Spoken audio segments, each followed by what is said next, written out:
Di sepanjang kehidupan ini, kita menghadapi berbagai macam pertanyaan. Mulai dari pertanyaan basa-basi sampai kepada yang penting. Lalu, apakah pertanyaan yang terpenting bagi hidup kita? Pertanyaan yang sedemikian pentingnya sehingga menjadi fondasi bagi kehidupan kita.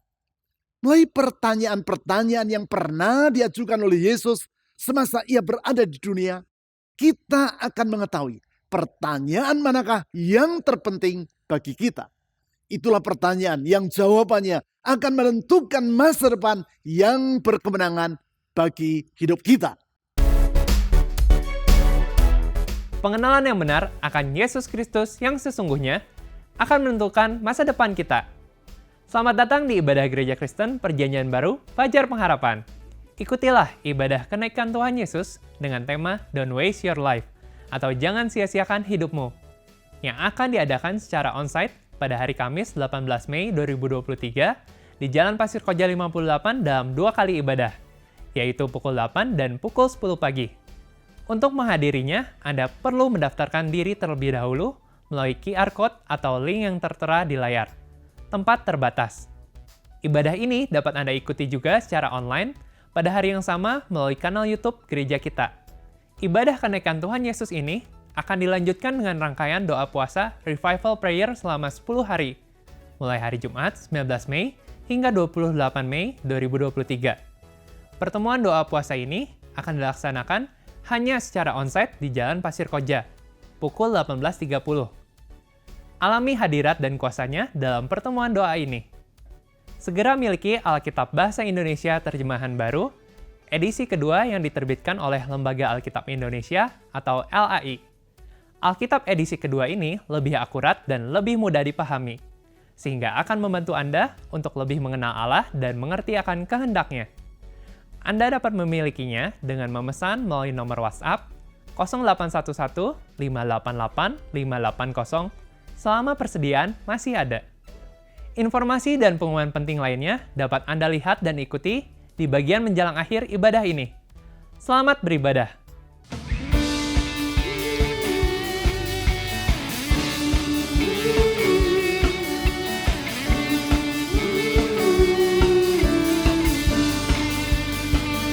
Umat Tuhan, mari sama-sama bangkit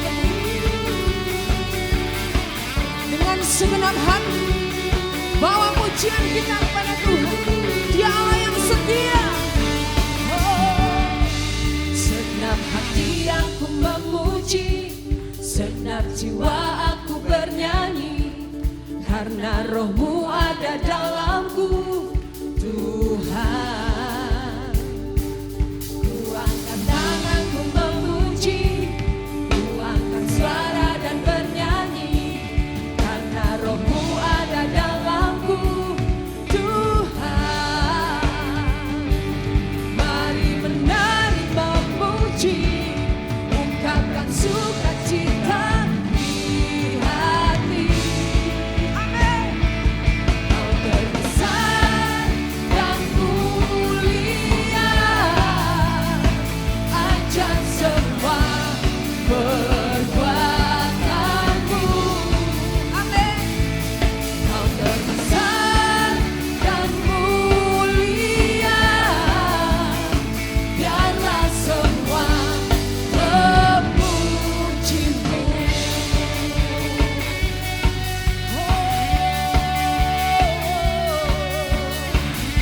Segenap hati hamba memujimu, segenap hati aku memuji, segenap jiwa aku bernyanyi, karena Roh-Mu ada dalamku, Tuhan. Ku angkat tanganku memuji, ku angkat suara dan bernyanyi, karena Roh-Mu ada dalamku, Tuhan. Mari menari memuji, ungkapkan sukacita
Sungguh tidak ada kasih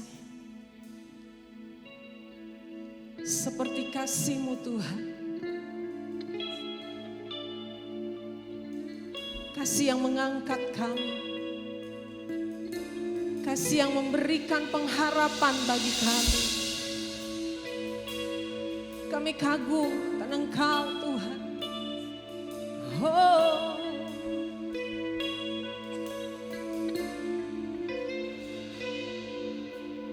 Belum pernah ada kasih di dunia sanggup menerima diriku apa adanya selain kasih-Mu, Yesus.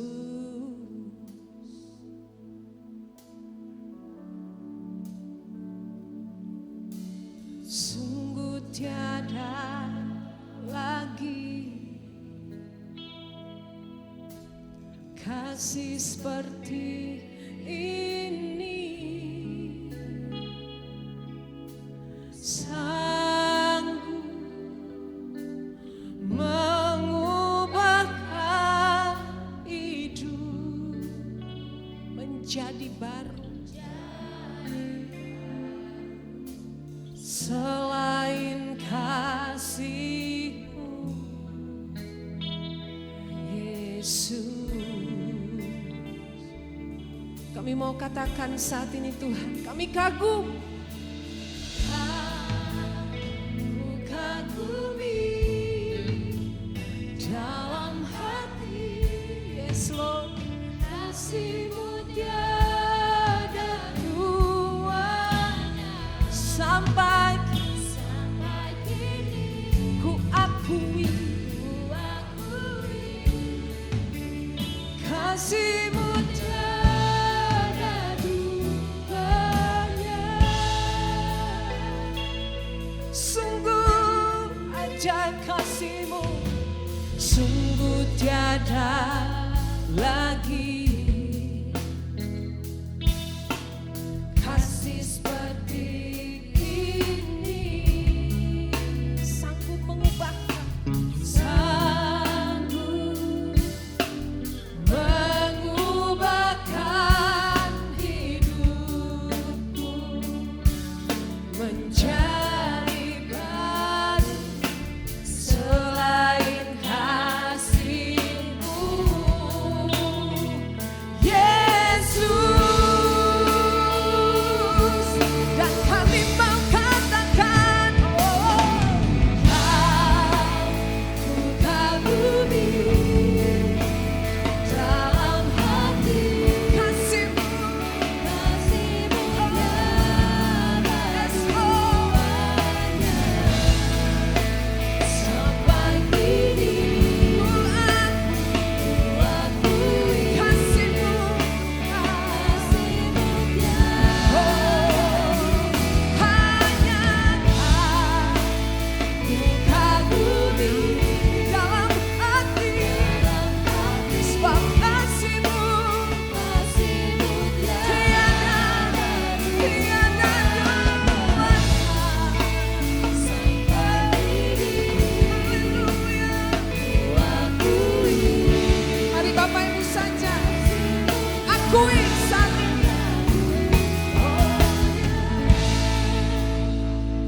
Kagumi dalam hati kasih-Mu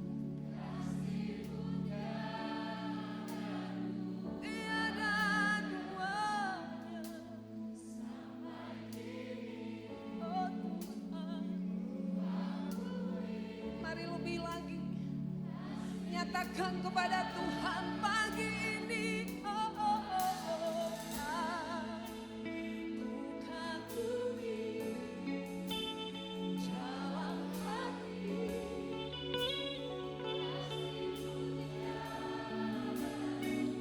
tiada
Di sepanjang kehidupan ini, kita menghadapi berbagai macam pertanyaan.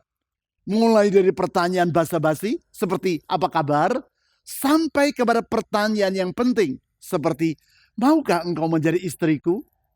Mulai dari pertanyaan yang menggembirakan seperti untuk ulang tahunmu, kamu ingin hadiah apa? Sampai kepada pertanyaan yang menjebak, yaitu seperti pertanyaan seorang istri kepada suaminya. Pak, menurut kamu aku bertambah langsing atau tidak? Ini adalah pertanyaan yang menjebak. Sebab kalau saudara jawab, ya bertambah langsing, maka istri saudara akan berkata, berarti selama ini kamu menilai aku tidak langsing dong. Kalau saudara jawab, tidak, rasanya kamu tidak bertambah langsing, maka perang dunia ketiga akan langsung pecah dengan seketika. Di antara ratusan ribu atau bahkan jutaan pertanyaan yang pernah diajukan orang kepada kita, pertanyaan manakah yang terpenting yang pernah kita dengar? Tentu, apakah suatu pertanyaan patut dinilai sebagai pertanyaan yang penting atau tidak? Hal itu antara lain ditentukan oleh siapa yang mengajukan pertanyaan tersebut. Pertanyaan yang sama dengan kalimat yang persis sama, bila diajukan oleh orang yang berbeda, maka bobot dari pertanyaan itu juga akan berbeda. Sebagai contoh, pertanyaan yang diutarakan seseorang kepada saudara, yaitu, jadi kapan kamu akan menikah? Kalau yang bertanya adalah teman saudara, maka saudara boleh saja menjawabnya dengan bergurau. Jawaban sekenanya yang saudara ucapkan itu kemungkinan tidak akan berpengaruh terhadap diri Anda. Tetapi lain halnya kalau yang bertanya adalah calon mertua saudara. Bila calon mertua bertanya, jadi kapan kamu akan menikah? Bila saudara menjawab Mei, dan calon mertua saudara menegaskan hal itu dengan bertanya, bulan Mei ini? Lalu dengan tertawa-tawa saudara menjawab, Mei, maybe yes, maybe not. Saya duga saudara akan urung jadi menantunya. Singkat kata, salah satu hal yang menentukan penting atau tidaknya suatu pertanyaan adalah siapa yang mengajukan pertanyaan tersebut. Walaupun kalimat pertanyaan itu sama persis, bobotnya dapat berbeda. Hal itu tergantung pada siapa yang bertanya. Semakin penting pribadi tersebut bagi diri saudara, semakin penting pula bobot dari pertanyaan yang ia ajukan. Dari situ maka kita dapat mengambil kesimpulan bahwasanya pertanyaan-pertanyaan yang diajukan oleh Tuhan Yesus adalah pertanyaan yang tidak boleh kita anggap remeh. Karena jelas, Yesus adalah pribadi yang maha penting. Dan dia tidak pernah berbuat iseng. Sehingga pertanyaan-pertanyaan yang ia ajukan bukanlah sekadar basa-basi, namun mengandung makna yang tak boleh disepelekan. Tahukah saudara bahwa Yesus acap kali mengajukan pertanyaan? Di dalam catatan keempat kitab Injil, kita dapat melihat bahwa Yesus sering mengajukan pertanyaan, baik yang ia ucapkan kepada para muridnya, maupun kepada para pemuka agama Yahudi, dan juga kepada orang banyak, termasuk kepada orang-orang yang hendak ia tolong. Martin Copenhaver, presiden atau rektor dari Andover Newton Theological School di kota Newton, Massachusetts, Amerika Serikat, dalam bukunya yang berjudul Jesus is the Question, menulis bahwa keempat kitab Injil mencatat 307 pertanyaan yang Yesus pernah ajukan. Perlu dipahami, apabila Yesus bertanya, hal tersebut bukanlah karena ia memerlukan informasi. Bukan. Yesus adalah pribadi yang maha tahu. Sehingga tanpa usah bertanya pun, sesungguhnya ia sudah mengetahui jawaban atas pertanyaan yang ia ajukan. Lalu kalau demikian, untuk apa ia bertanya? Yesus mengajukan pertanyaan sebagai salah satu cara untuk menggugah perhatian orang. Mengajak orang untuk melakukan refleksi atau perenungan. Dan sebagai salah satu cara bagi dia dalam mengajar. Dengan menimbang berbagai pertanyaan yang Yesus pernah ajukan dan yang dicatat dalam Alkitab, maka kita dapat mengambil kesimpulan bahwa salah satu pertanyaan terpenting yang ia ajukan adalah pertanyaan yang ia sampaikan kepada para muridnya, dan yang antara lain dicatat di dalam Matius pasal 16 ayat 13 sampai 19. Di dalam ayat-ayat tersebut kita melihat tanya jawab yang Yesus lakukan dengan para muridnya ketika mereka berada di daerah yang bernama Kaisaria Filipi. Mari kita baca ayat-ayat tersebut supaya saudara dapat memahami mengapa saya berkata bahwa pertanyaan yang Yesus ajukan di situ merupakan salah satu pertanyaan terpenting yang pernah ia ucapkan. Matius pasal 16 ayat 13 sampai 19. Setelah Yesus tiba di Kaisaria Filipi, ia bertanya kepada murid-muridnya. Kata orang, siapakah anak manusia itu? Jawab mereka, ada yang mengatakan Yohanes Pembaptis, yang lain mengatakan Elia, dan yang lain lagi mengatakan Yeremia atau salah seorang dari para nabi. Lalu Yesus bertanya kepada mereka, menurut kamu, siapakah aku ini? Jawab Simon Petrus, engkau adalah Mesias, anak Allah yang hidup. Kata Yesus kepadanya, berbahagialah engkau Simon anak Yunus, sebab bukan manusia yang menyatakan itu kepadamu, melainkan Bapa-Ku yang di surga. Aku pun berkata kepadamu, engkau adalah Petrus, dan di atas batu karang ini, aku akan mendirikan gerejaku, dan alam maut tidak akan menguasainya. Kepadamu akan kuberikan kunci kerajaan surga. Apapun yang kau ikat di bumi, akan terikat di surga. Dan apapun yang kau lepaskan di bumi, akan terlepas di surga. Percakapan yang baru saja kita baca di ayat-ayat ini terjadi sesudah Yesus melakukan pelayanannya selama sekitar 3 tahun. Artinya ia memasuki tahap-tahap akhir dari masa pelayanannya yang selama 3,5 tahun di dunia. Tibalah waktunya bagi Yesus untuk meninggalkan wilayah Galilea yang terletak di utara dan pergi ke kota Yerusalem yang berada di Yudea dan yang terletak di selatan. Kota Yerusalem, tempat di mana ia akan menderita sengsara dan disalibkan karena dosa-dosa umat manusia. Sebelum ia meninggalkan Galilea, Yesus antara lain terlebih dahulu membawa para muridnya pergi ke daerah Kaisaria Filipi yang terletak sekitar 50 km di utara dari kota Kapernaum, tempat Yesus dan para muridnya selama ini banyak berada. Wilayah Kaisaria Filipi ini berada di kaki Gunung Hermon dan merupakan tempat di mana mata air yang merupakan sumber dari Sungai Yordan berada. Perlu diketahui bahwa Sungai Yordan merupakan satu-satunya sungai besar yang mengairi seluruh wilayah Israel dan mengalir dari utara ke selatan. Dari situ kita dapat melihat betapa pentingnya wilayah Kaisaria Filipi ini. Karena disitulah terletak sumber air utama yang mengairi seluruh wilayah Israel. Oleh karenanya, di dekat mata air tersebut, bangsa-bangsa bukan Yahudi yang pernah dan sedang menjajah Israel mendirikan berbagai macam kuil penyembahan berhala. Di antaranya yaitu kuil untuk dewa Baal, kuil untuk memuja Kaisar Agustus, dan kuil untuk dewa Pan yang merupakan salah satu dewa utama orang-orang Yunani. Itu sebabnya bagi orang Yahudi, tempat tersebut dipandang sebagai tempat di mana pintu neraka berada. Nampaknya dengan sengaja Yesus mengajak para muridnya pergi ke tempat tersebut karena ia ingin menyampaikan pengajaran yang sangat penting kepada mereka.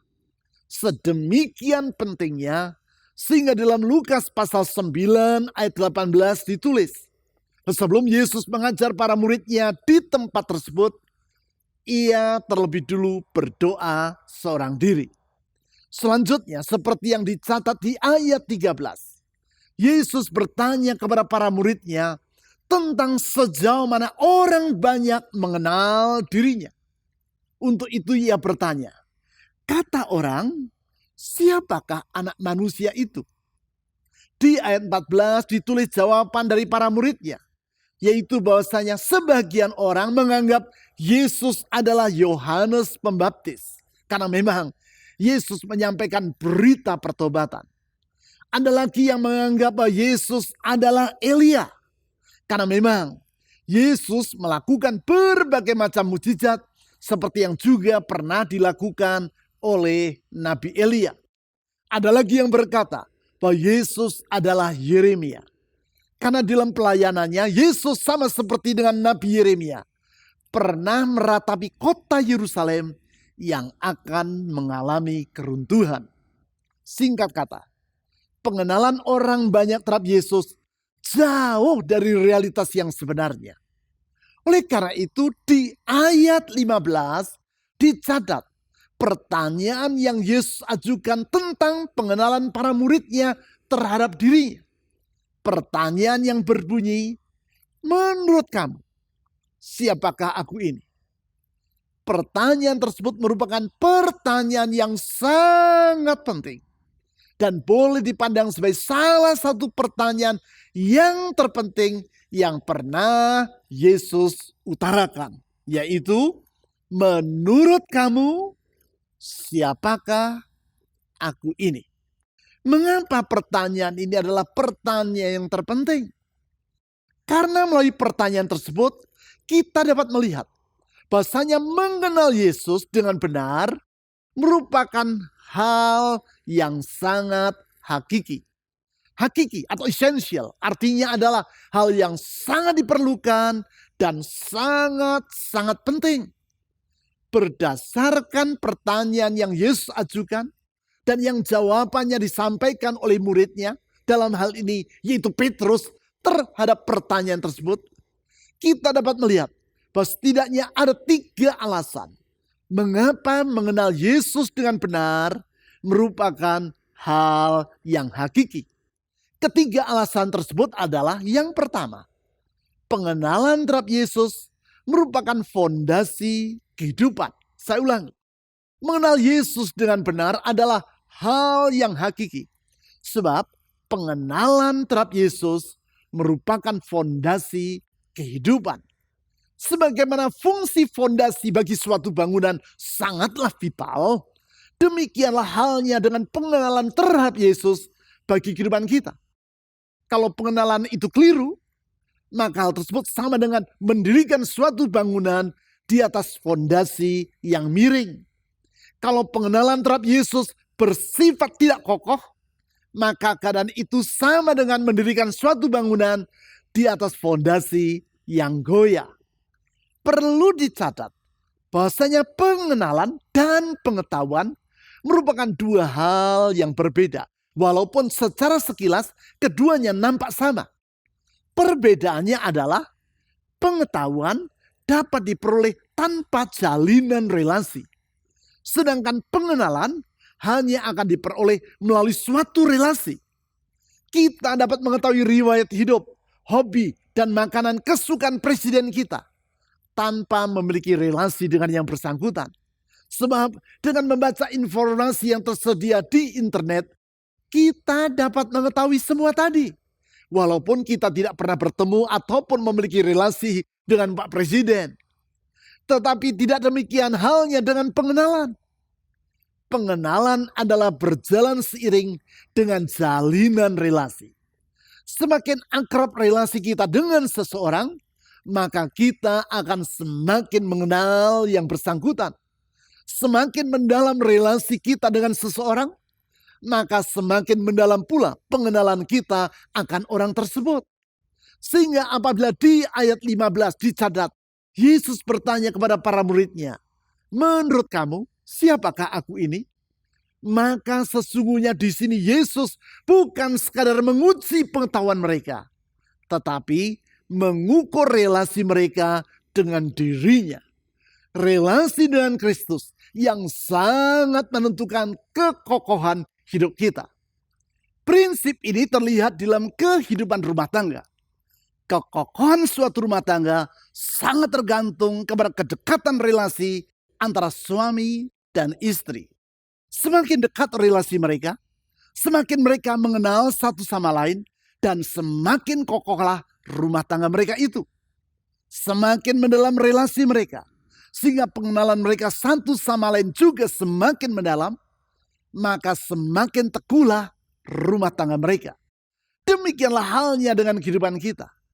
Karena pada dasarnya Tuhan adalah sumber kehidupan kita, maka hanya bila kita memiliki relasi yang akrab dengan Dia, dan dengan demikian pengenalan kita akan Tuhan semakin mendalam, hidup kita pun akan menjadi kokoh.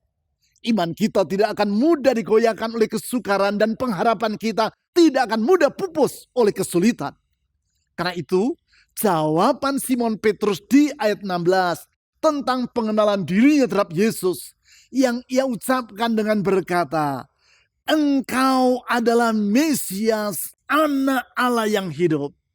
Ditanggapi oleh Yesus di ayat 18 dengan berkata, "Aku pun berkata kepadamu, engkau adalah Petrus, dan di atas batu karang ini aku akan mendirikan gerejaku, dan alam maut tidak akan menguasainya."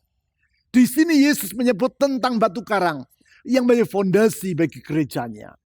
Fondasi yang sedemikian teguhnya, sehingga alam maut pun tidak akan menguasainya. Apakah sebenarnya batu karang atau yang dalam bahasa Yunani yaitu Petra yang Yesus sebutkan di situ? Dengan melihat ayat 16, maka kita mengetahui bahasanya yang dimaksudkan oleh Yesus sebagai batu karang yang menjadi landasan yang kokoh bagi gerejanya adalah pengenalan yang tepat dari Petrus terhadap Yesus. Singkat kata, kalau kita sungguh-sungguh mengenal Kristus sebagaimana Yesus yang sebenarnya, yaitu Yesus, Anak Allah yang hidup, maka kehidupan kita akan kokoh dan kesukaran yang sebagaimanapun tidak akan menggoyahkan kehidupan kita. Tidaklah mengherankan, di dalam Daniel pasal 11 ayat 32 ditulis, "Tetapi umat yang mengenal Allahnya akan tetap kuat dan bertindak." Kalau kita sungguh-sungguh mengenal Tuhan Yesus, keadaan apapun yang kita alami, kita akan tetap kuat. Dan kita tidak akan berputus asa. Malahan kita akan bertindak. Sebab sesungguhnya pengenalan terhadap Yesus merupakan fondasi kehidupan. Apabila saudara sungguh-sungguh mengenal Yesus, maka hidup saudara dibangun di atas fondasi yang sangat kokoh dan yang dapat diandalkan. Selanjutnya, yang kedua, mengenal Yesus dengan benar adalah hal yang hakiki. Sebab pengenalan terhadap Yesus merupakan anugerah.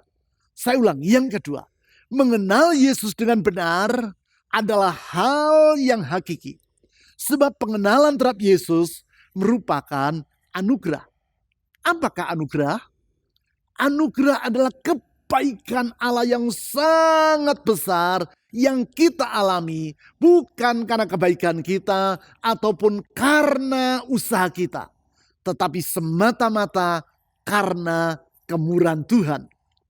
Hal itulah yang dialami oleh seorang pegawai yang bekerja secara bermalas-malasan dan yang acap kali menggunakan uang perusahaan untuk kepentingan dirinya sendiri. Menurut saudara, apakah yang sepatutnya dialami oleh pegawai ini? Benar, sepatutnya ia diberhentikan dari pekerjaannya. Tetapi yang menarik adalah, walaupun sang pemilik perusahaan mengetahui perilaku dari pegawainya ini, ia tetap saja berkata, "Saudara, saya mengetahui saudara adalah orang yang sering bermalas-malasan dan acap kali menggunakan uang perusahaan untuk kepentingan dirimu. Saya memaafkan semuanya itu. Dan saya menaikkan gajimu serta mempromosikan jabatanmu." Pantaskah si pegawai itu menerima kebaikan dari majikannya tadi? Jelas tidak. Apakah si pegawai mengalami promosi kedudukan karena jerih lelahnya? Jelas bukan. Semua itu hanya karena kemurahan hati dari sang pemilik perusahaan. Itulah anugerah. Demikian pula halnya dengan mengenal Kristus secara pribadi. Kalau Petrus dapat mengenal Yesus dengan benar, hal itu bukan karena Petrus lebih pandai ataupun lebih baik dibandingkan para murid Yesus lainnya. Bukan. Tetapi karena anugerah Allah. Hal itu diungkapkan oleh Yesus di ayat 17 dengan berkata, "Berbahagialah engkau Simon anak Yunus, sebab bukan manusia yang menyatakan itu kepadamu, melainkan Bapa-Ku yang di surga." Dengan berkata seperti itu, Yesus mengutarakan, apabila Simon Petrus dapat mengenal Yesus dengan benar, hal itu semata-mata karena anugerah Allah terhadap Petrus. Anugerah yang sangat berharga, yang memungkinkan kita memandang hari esok tanpa berputus asa. Karena anugerah Tuhan bersifat teguh dan dapat menjadi sandaran kita. Berbeda halnya dengan upaya atau kebaikan manusia. Upaya manusia bersifat terbatas. Dan kebaikan manusia juga tidak selalu tetap. Sehingga apabila kebaikan Tuhan adalah berdasarkan upaya dan kebaikan kita, maka kebaikan yang dari Tuhan tadi tidak selalu dapat diandalkan. Namun, karena anugerah adalah kebaikan Tuhan yang berdasarkan kemurahan Tuhan, maka anugerah Allah selalu dapat kita harapkan. Dapat menjadi sandaran kita. Karena kemurahan Tuhan bersifat tidak terbatas dan tidak pernah berubah selama-lamanya. Sehingga dalam situasi apapun, anugerah Tuhan dapat menjadi sandaran hidup kita. Itu sebabnya mengenal Yesus merupakan hal yang hakiki atau hal yang sangat penting dan mendasar bagi hidup kita. Sekarang, yang ketiga, mengenal Yesus dengan benar adalah hal yang hakiki sebab pengenalan terhadap Yesus memberi otoritas kepada kita. Saya ulang, yang ketiga, mengenal Yesus dengan benar merupakan hal yang hakiki sebab pengenalan terhadap Yesus memberi otoritas kepada kita. Kaitan antara pengenalan dan otoritas ini sangatlah erat. Sebab apabila pengenalan berjalan seiring dengan relasi, maka otoritas juga tidak dapat dipisahkan dari relasi. Itulah yang membedakan antara diri saya dengan anak Pak Presiden. Walaupun saya beberapa kali pernah diundang ke Istana Negara, yang adalah tempat kediaman dari Presiden, tetap saya tidak boleh nyelonong ke sana kemari semau saya. Saya tidak boleh masuk ke ruang keluarga, apalagi membuka pintu kamar dari Pak Presiden. Tetapi tidak demikian halnya dengan anak-anak beliau. Karena mereka memiliki relasi yang sangat dekat dengan Pak Presiden. Maka pada batas-batas tertentu, mereka memiliki wewenang atau otoritas untuk masuk ke rumah kediaman dari ayah mereka. Mereka boleh duduk di ruang keluarga di istana ataupun masuk ke dalam kamar dari Pak Presiden yang adalah ayah mereka. Kaitan antara pengenalan dan otoritas itulah yang Yesus kemukakan kepada Petrus di ayat 19. Yaitu dengan berkata, "Kepadamu akan kuberikan kunci kerajaan surga. Apapun yang kau ikat di bumi akan terikat di surga. Dan apapun yang kau lepaskan di bumi akan terlepas di surga." Di dalam hal ini, kunci melambangkan suatu otoritas atau wewenang. Sama seperti kalau misalnya saya memberikan kepada saudara kunci kantor saya, maka berarti saya memberikan wewenang kepada saudara untuk masuk ke dalam kantor saya. Berarti dengan berkata kepada Petrus, "Kepadamu akan kuberikan kunci kerajaan surga," yang dimaksudkan oleh Yesus di situ adalah bahwa ia memberikan otoritas kerajaan surga kepada orang yang mengenal dirinya. Penegasan tentang otoritas ini Yesus ucapkan di dalam kalimat berikutnya, yaitu, "Apapun yang kau ikat di bumi akan terikat di surga. Dan apapun yang kau lepaskan di bumi akan terlepas di surga. Kembali di sini kita melihat perbedaan antara mengenal dan mengetahui. Sekadar mengetahui siapa Yesus tidak membuat kita memiliki otoritas kerajaan surga. Hanya karena kita mengenal Dia, pengenalan atau relasi yang kita terima karena anugerah Allah, barulah kita akan memiliki otoritas yang Ia sediakan. Itulah yang membedakan antara Paulus dan anak-anak dari imam kepala Yahudi yang bernama Skewa dan yang tinggal di kota Efesus. Sebagaimana yang dicatat di dalam Kisah Para Rasul pasal 19, anak-anak imam Skewa bermaksud untuk mengusir roh jahat yang merasuk seseorang. Di ayat 13 mereka, anak-anak imam Skewa itu berkata, "Aku menyumpahi kamu dalam nama Yesus yang diberitakan oleh Paulus." Mereka hanya sekedar tahu bahwa Paulus dalam nama Yesus sanggup mengusir roh-roh jahat. Namun mereka tidak sungguh-sungguh mengenal siapakah Yesus ini. Sebagai akibat, seperti yang ditulis di ayat 15 sampai 16. Sebaliknya roh jahat tersebut keluar dari diri orang yang dirasukinya. Justru roh itu berkata kepada anak-anak imam Skewa, "Yesus aku kenal dan Paulus aku ketahui. Tetapi kamu, siapa kamu?" Selanjutnya ditulis, roh jahat itu menerpa, menguasai dan mengalahkan mereka semua. Sehingga mereka lari dari rumah orang itu dengan telanjang dan luka-luka. Berarti tak cukup bagi kita untuk sekadar mengetahui siapakah Yesus. Tetapi terlebih lagi yaitu mengenal Dia. Memang seperti yang telah saya utarakan tadi.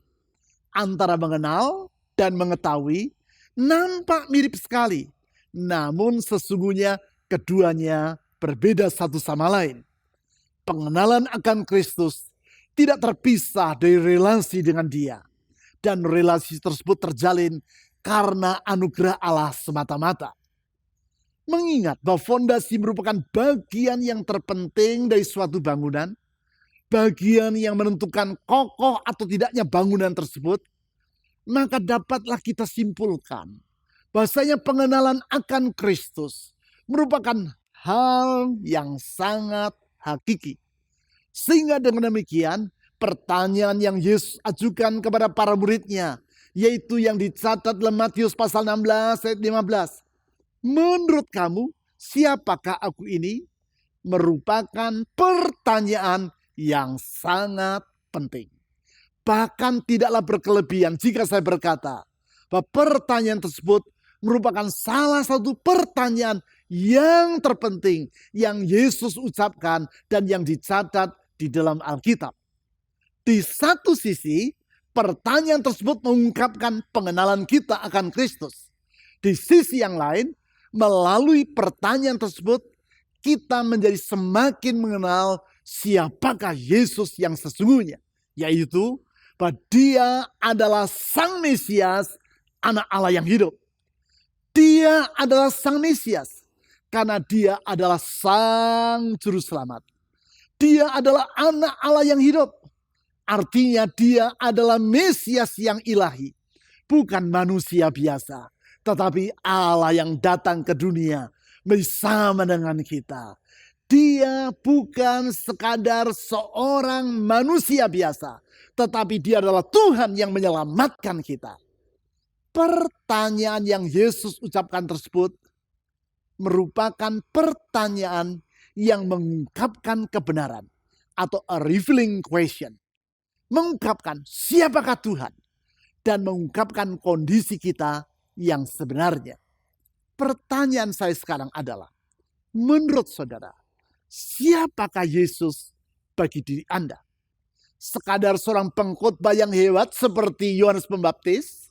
Atau sekadar seorang penolong yang melakukan berbagai mujizat seperti Nabi Elia? Atau sekadar seorang yang mau memahami dan ikut berprihatin terhadap kesukaran yang saudara alami seperti Yeremia? Atau lebih dari semua itu, Dia adalah Sang Mesias, Anak Allah yang hidup? Jawaban saudara terhadap pertanyaan tersebut akan menentukan masa depan saudara. Sebentar, kita akan mengambil bagian dalam perjamuan kudus. Namun sebelum itu saya ingin mengajak saudara mengingat bahwa kalau anugerah Allah, saudara dapat mengenal bahwa Yesus adalah Tuhan dan Juru Selamat, maka sesungguhnya anugerah tersebut perlu saudara syukuri. Karena di dalam anugerah itu, saudara dapat menyongsong hari depan dengan penuh pengharapan. Di dalam Dia, yaitu dalam Yesus Kristus, saudara memiliki kunci-kunci, yaitu otoritas untuk mengalami segala kebaikan Tuhan bagi hidup saudara. Kunci kesembuhan, kunci keberkatan, kunci pertolongan, berbagai kebaikan Tuhan yang lainnya. Di dalam Dia, yaitu di dalam Yesus Kristus, saudara memiliki masa depan yang tidak akan mengecewakan. Mari kita berdoa. Kami sungguh bersyukur kepada-Mu ya Tuhan. Karena oleh anugerah-Mu kami dapat mengenal siapa Yesus yang sesungguhnya. Kami sadar itu bukan karena kemampuan kami, bukan karena usaha kami, bukan karena kami lebih baik daripada orang yang lain. Semua karena anugerah-Mu. Anugerah yang patut kami syukuri karena dalam pengenalan akan Engkau ya Tuhan Yesus, kami memiliki fondasi kehidupan yang kokoh. Fondasi yang tidak akan goyah. Karena anugerah-Mu tidak pernah goyah untuk selama-lamanya. Kami bersyukur ya Tuhan Yesus. Karena melalui anugerah itu, kami memiliki kunci-kunci kerajaan surga. Otoritas yang Tuhan berikan. Otoritas atas penyakit, otoritas atas segala persoalan. Dan dengan demikian kami memiliki jaminan hidup yang berkemenangan. Kalau kami sadar akan hal ini, kami tidak mau berputus asa akan masa depan kami. Kami percaya Tuhan Yesus Engkau setia kepada janji-Mu. Tuhan Yesus Engkau setia kepada firman-Mu. Apa yang Engkau katakan ya amin pasti benar dan tidak akan pernah Engkau ingkari. Tetapi pasti Engkau genapi tepat pada waktunya. Dengan percayakan kasih karunia-Mu, kami menyerahkan masa depan kami ke dalam tangan Tuhan. Dengan percaya kepada anugerah-Mu, kami menyerahkan hari esok ke dalam tangan-Mu. Di dalam nama di atas segala nama, nama Yesus Kristus, Mesias, Anak Allah yang hidup, Juru Selamat, dan Tuhan yang sejati. Kami berdoa, amin. Ingin selalu bersekutu denganmu, menikmati hadiratmu, biarkan rohmu tinggal dalam hidupku. Sungguh indah bersamaku, ingin selalu bersekutu denganmu, menikmati hadiratmu, biarkan rohmu tinggal dalam hidupku. Sungguh indah bersamamu selamanya. Saudara-saudari, kita yang percaya kepada Tuhan Yesus akan mengingat kasih dan anugerah Tuhan dengan mengikuti perjamuan kudus.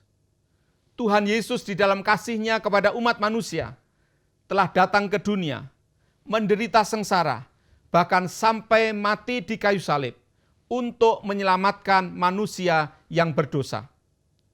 Masa lalu kita yang kelam telah dihapuskan, dan Dia membentangkan masa depan yang penuh pengharapan kepada setiap kita yang percaya kepada-Nya. Mari kita berdoa. Kami bersyukur kepada-Mu ya Tuhan, untuk anugerah-Mu dalam kehidupan kami. Tuhan Yesus, di dalam kasih-Mu kepada kami, Engkau telah datang ke dunia, bahkan sampai mati di kayu salib, untuk menyelamatkan kami manusia yang berdosa. Kami bersyukur Engkau memberikan masa depan yang baru bagi setiap kami. Hubungan kami yang rusak dengan Allah telah dipulihkan oleh karena kemurahan-Mu dalam kehidupan setiap kami. Sungguh besar anugerah-Mu ya Tuhan dalam kehidupan setiap kami. Kami bersyukur di dalam nama Tuhan Yesus. Saudara-saudari, mari kita mengambil roti, mengucap syukur kepada Tuhan. Dan malam pada waktu Yesus mau diserahkan, dia mengumpulkan para muridnya, mengambil roti, mengucap syukur atasnya dan berkata, "Inilah tubuhku yang diserahkan bagi kamu. Makanlah menjadi peringatan akan aku." Dengan mengucap syukur kepada Tuhan atas anugerah keselamatan dalam kehidupan setiap kita, mari kita makan roti perjamuan kudus bersama-sama di dalam nama Tuhan Yesus.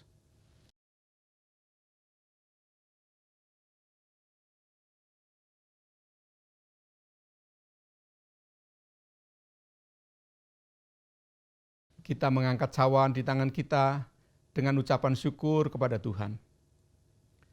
Kemudian Yesus mengambil cawan sesudah makan lalu berkata, "Cawan ini adalah perjanjian baru yang dimeteraikan oleh darahku. Minumlah menjadi peringatan akan aku." Dengan ucapan syukur kepada Tuhan dan meyakini berkat-Nya atas setiap kita, mari kita minum anggur perjamuan kudus bersama-sama di dalam nama Tuhan Yesus. Bersyukur padamu Tuhan, sebab kasih setiamu di dalam hidupku. Anugerahmu besar bagiku di setiap langkahku. Ku memujimu, ku bersyukur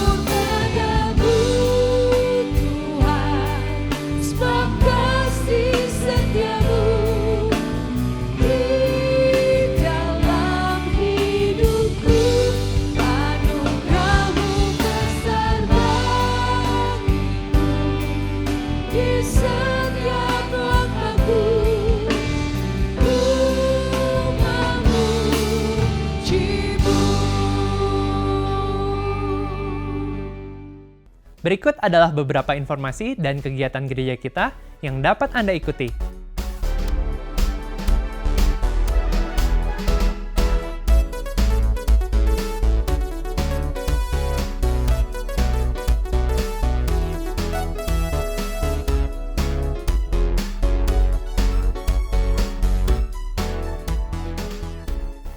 Persembahan dan persepuluhan sebagai ungkapan kasih dan syukur kita kepada Tuhan dapat Anda berikan dengan memasukkannya ke dalam kotak persembahan, atau melalui rekening bank, atau dengan cara men-scan QR Code dengan menggunakan aplikasi dompet digital. Ibadah online GKPB Fajar Pengharapan dapat Anda ikuti setiap saat, mulai hari Sabtu pukul 5 sore melalui YouTube, website, dan aplikasi yang tertera di layar. Berbagai informasi penting lainnya dari gereja kita dapat Anda ikuti melalui website www.fajarpengharapan.net atau melalui aplikasi GKPB Fajar Pengharapan, serta Instagram GKPB Fajar Pengharapan. Bapak Ibu Saudara sekalian, tetap patuhi protokol kesehatan, sehat selalu dan sampai jumpa minggu depan.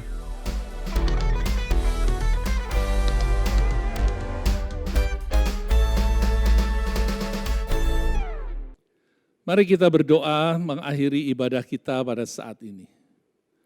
Tuhan, kami bersyukur karena firman-Mu telah menjadi cahaya yang datang menerangi kehidupan kami.